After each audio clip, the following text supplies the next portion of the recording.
Olá, meu nome é Eduardo e hoje eu vou apresentar este trabalho acerca da correlação entre o uso de cannabis e o desenvolvimento da esquizofrenia. É importante entender que a esquizofrenia é um transtorno de origem multifatorial marcado por diversas manifestações psicopatológicas de pensamento, de percepção, emocional e comportamental. Sua prevalência se encontra em torno de 1% em diversos países, e seus sintomas incluem alucinações, delírios, alterações do afeto, da compreensão e do fluxo de pensamento, que podem ser agravados pelo uso de algumas substâncias. Estudos recentes evidenciam uma forte relação entre o uso de cannabis e o desenvolvimento da esquizofrenia, principalmente quando se analisa idade, frequência e quantidade de uso. O nosso objetivo neste trabalho é realizar uma revisão bibliográfica acerca da relação do uso de cannabis e o desenvolvimento da esquizofrenia. Para isso, foi realizada uma revisão na literatura científica, com pesquisa na base de dados PubMed e Medline em língua inglesa, com os escritores Maconha e Psicose, sendo avaliado 80 artigos, dos quais foram selecionados 5. A cannabis possui vários canabinoides em sua composição. Os biologicamente mais importantes e amplamente estudados são o canabidiol, CBD, e o delta-9-tetrahidrocannabinol, THC. Ambos compostos produzem efeitos no sistema endocannabinoide humano.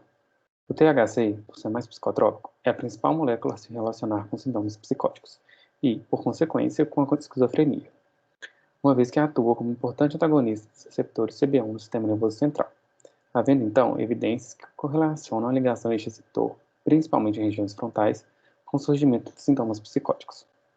Em contrapartida, o CBD possui ação psicotrópica menos intensa e tem se mostrado promissor como tratamento de algumas doenças. A inibição que a via endocannabinoide produz sobre a via glutamatérgica afeta diretamente o amadurecimento neuronal, ao passo que essa via exerce papel importante na regulação da maturação do cérebro.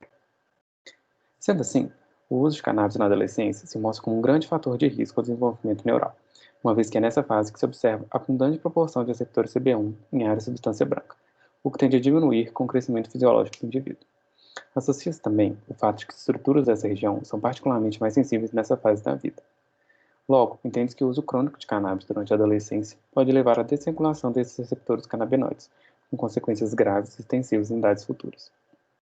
Essa tabela mostra a relação a expressão dos receptores CB1 em estruturas cerebrais em vários períodos do desenvolvimento. Quanto à esquizofrenia, sua expressão clínica se traduz através de seus sintomas categorizados entre positivos e negativos. Os positivos são representados por delírios, alucinações, desorganizações de fala e comportamento. Enquanto isso, os negativos são caracterizados por diminuição de funções, como alogia, embotamento afetivo, anedonia e avolição. A psicose induzida por substâncias é um quadro desencadeado por intoxicação ou abstinência com duração de pelo menos 48 horas, apresentando no indivíduo nesse tempo padrões psicóticos. Estudos recentes sugerem que pacientes que apresentem este quadro venham a desenvolver psicose crônica posteriormente. Um estudo prospectivo realizado com 6.788 pacientes com diagnóstico de psicose induzida por substância entre 94 e 2014, na Dinamarca, evidenciou uma taxa de conversão de esquizofrenia em 47,4% dos casos de psicose induzida por cannabis, sugerindo que o uso dessa substância pode dispor parcelas propensas da população à esquizofrenia, ou até mesmo antecipar o surgimento deste quadro. Essa tabela foi retirada desse estudo e evidencia a alta taxa de conversão dos pacientes com psicose induzida por cannabis para o posterior quadro de esquizofrenia. Dessa forma, ressalta-se a importância que os profissionais da saúde abordem os riscos desencadeados pela cannabis com seus pacientes, uma vez que há uma relevante taxa de desenvolvimento de esquizofrenia com o uso da substância, principalmente em indivíduos que possuem predisposição à doença. É notável a influência da cannabis no desenvolvimento neuronal, com consequências que perpassam o efeito agudo e se traduzem em danos crônicos ao jovem que a utiliza em sua fase de desenvolvimento.